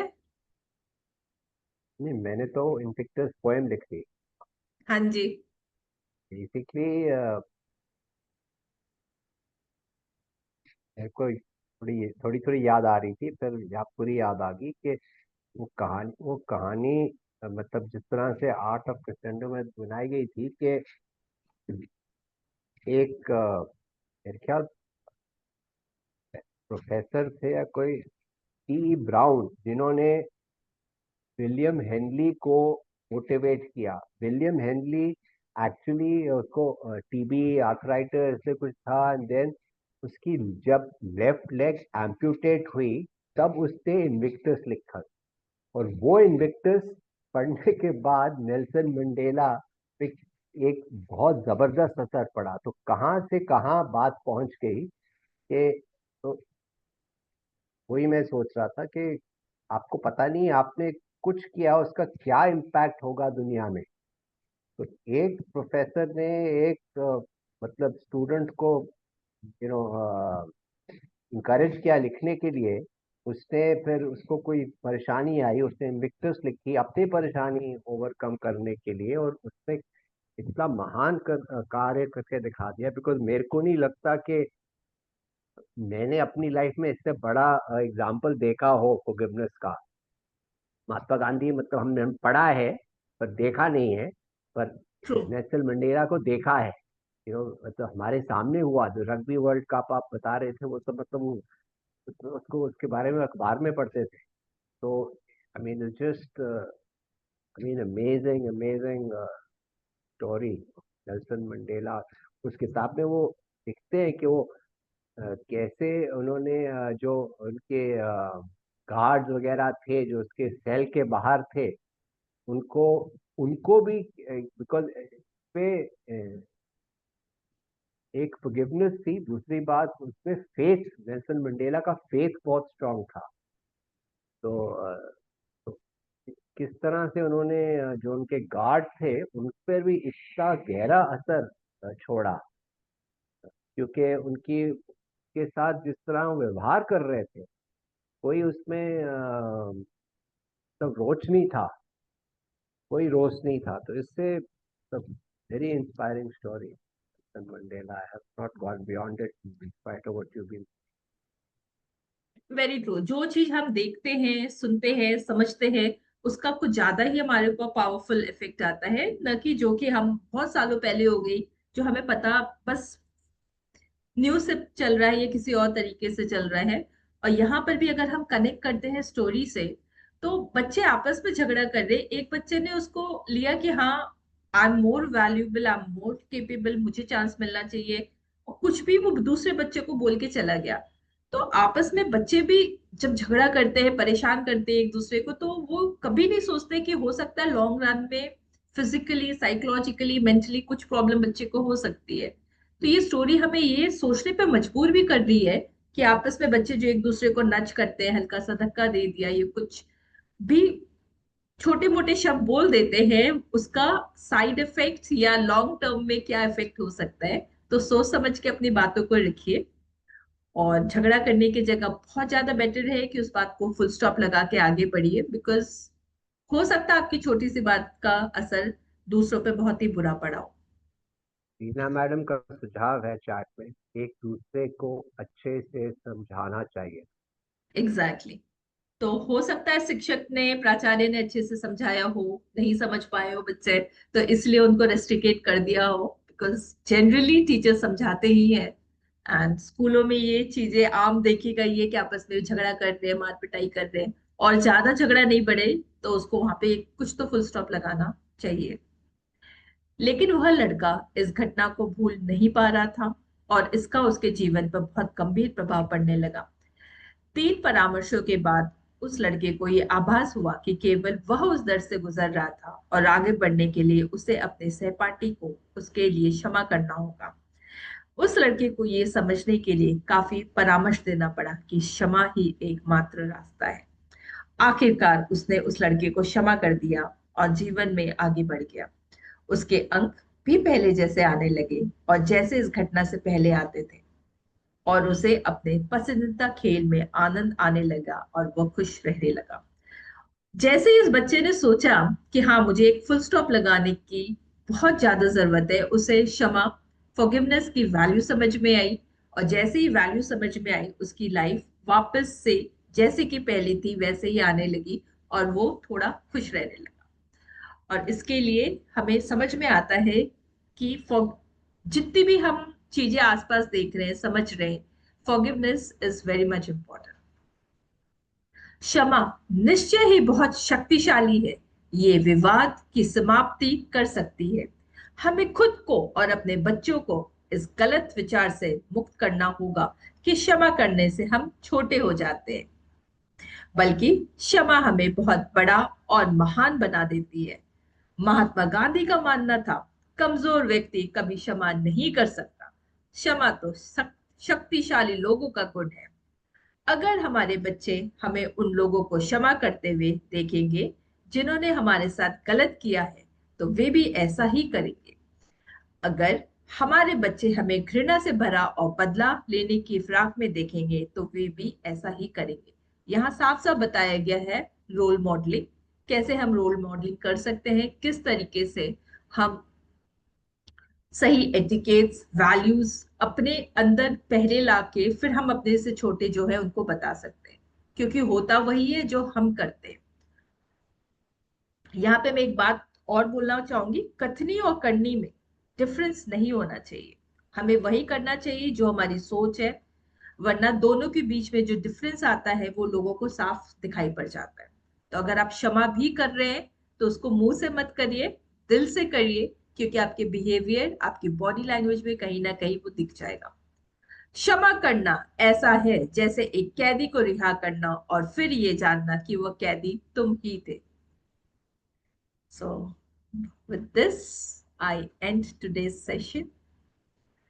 क्या कोई कुछ शेयर करना चाहेगा?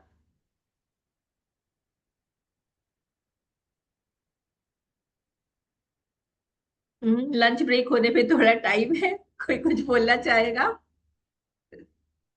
अल्फा, सब सुन रहे आयुष, हैं। Arohi, Naina, Ravi sir, Reena ma'am, Sakshi ma'am, Satya Niketan school, Seema, I don't know बच्चा है कि ये टीचर है, आयुष, स्वाति, विराट, कोई कुछ कहना चाहेगा इसके बारे में? आपको ये किताब कैसी लगी ओवरऑल? कुछ आप कनेक्ट कर पा रहे हैं इस किताब से अपने आप को, अपनी लाइफ से? इतने सारे हमने चैप्टर्स पढ़ लिए, इतनी सारी वैल्यूज पढ़ ली, कहीं से आपको लग रहा है कि हाँ आपके साथ है ये?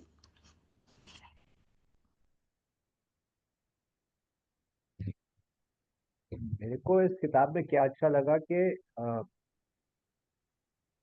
ये डॉक्टर सिबल ने आपको हिस्टोरिकल फेमस लोगों की बातें बताई हैं, और डे टू डे बंदे जो उनके संपर्क में आ रहे हैं उनके बारे में भी बताया है। तो ये नहीं है कि कोई मतलब उनके सामने जो घटित हुई हैं बातें उनके बारे में बता रहे हैं, तो रिलेटेबल बहुत है बिकॉज ऑफ दैट, के एग्जैक्टली सामने सर। हुआ है।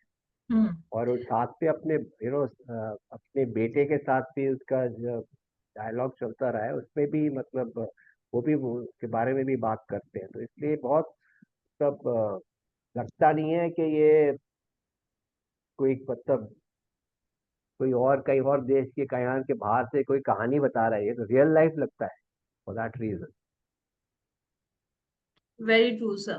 बिकॉज हम तभी कनेक्ट कर पाते हैं किसी चीज से जब हमें लगता है कि हाँ हमारे साथ ही कुछ हो रहा है। अब पहले जब मूवीज आती थी या सीरियल्स आते थे स्टार प्लस में, इफ आई रिमेम्बर, तो वो ज्यादातर फॉरेन बेस या इंग्लिश लैंग्वेज में होता था। उसमें जो भी कुछ दिखता था हम कनेक्ट नहीं कर पाते थे, बिकॉज बीइंग इंडियन नहीं हो पाता था। और वही इंडियन सीरियल में कुछ गलत होता था, हमारे पेरेंट्स टीवी बंद कर देते थे, बिकॉज वो कनेक्ट होके उतना ही ज्यादा प्रॉब्लम स्टार्ट हो जाती थी।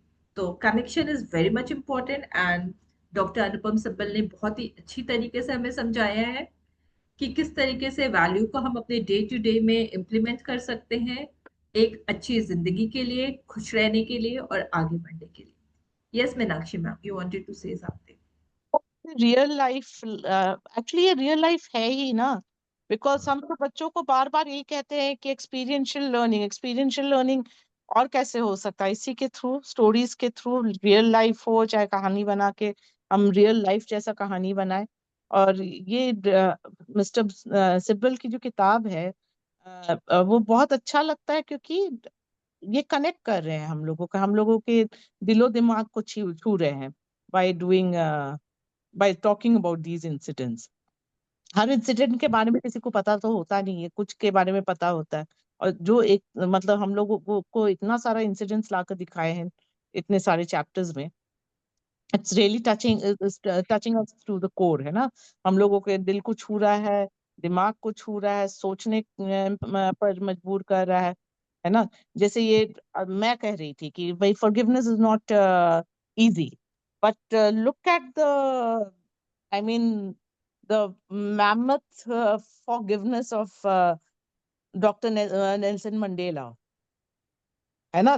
तो जो मुझे टफ लग रहा है वो करके दिखा रहे हैं, है ना। तो ऑब्वियसली डिफिकल्ट होगा, लेकिन किया उन्होंने ना, तो हमें भी सीख मिल रही है कि हम भी कर सकते हैं, and that's very important. Very true ma'am. And मैं आगे यही कहना चाहूंगी कि आपने हमारे संडे स्कूल का जो विषय है वो हमारे सामने ले आए।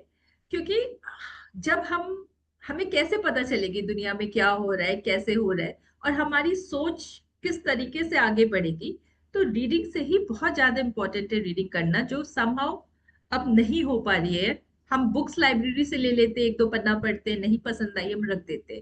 तो ये जो हमारे 1 1.5 घंटा, पौने 2 घंटा है हमारा संडे स्कूल का, हमें यही बताता है कि साथ में पढ़ने से न तो सिर्फ हम एक दूसरे की भावना समझते हैं, हम ये भी समझते हैं कि किस तरीके से हम अपनी थिंकिंग को एक दूसरे के साथ शेयर करें और उससे हम कुछ नया सीखें। तो ये जो नया सीखने की चाह है, नए सीखने को आगे बढ़ाना है, ये हमें बताता है। और ये हम संडे स्कूल से सीख रहे हैं। मेरे ख्याल से रवि सर कुछ कहना चाह रहे हैं। Yes Ravi sir, you are allowed to talk. Yes ma'am. हाँ जी सर। मैम, मैं कहना चाह रहा हूँ कि ये बुक्स जो रीडिंग है यह सिर्फ एक या 1.5 घंटे का समय की बातें नहीं है मैम। ये जो है हमारे पूर्व के ज्ञान से भी जुड़ी हुई है, और हमारी लाइफ में जो चल रहा है, जो इस सोशल में भी घटित हो रही है, उससे भी यह जो है इससे इसमें जानकारी मिल रही है। मैं इस बुक्स के रीडिंग से और इसके द्वारा बताए गए जो भी आपके द्वारा या सर के द्वारा है, वो कहीं ना कहीं हमारे जीवन की परछाई को भी छूता है, आगे आने वाले समय में हमें और भी अच्छे तरीके से सीखने के लिए प्रभावित कर रहा है ma'am. I am very proud of this reading books ma'am. Thank you so much sir. Yes ma'am. परछाई दो तरीके की होती है। एक, जी अगर मैम। हम इमिडिएटली देखें तो वो हमें काला साया दिखती है। तो यहाँ ये जी किताबें जी काला साया नहीं, उससे हमें लर्निंग के बारे में बताती है। जी तो जी जी बहुत ज्यादा लर्निंग हम तभी हो सकता है जब हम एक साथ एक ही चीज के बारे जी में सोचें और उस पर डिस्कस करें। जी मैम। जी जी ma'am. Thank you over to ma'am. You sir. Okay.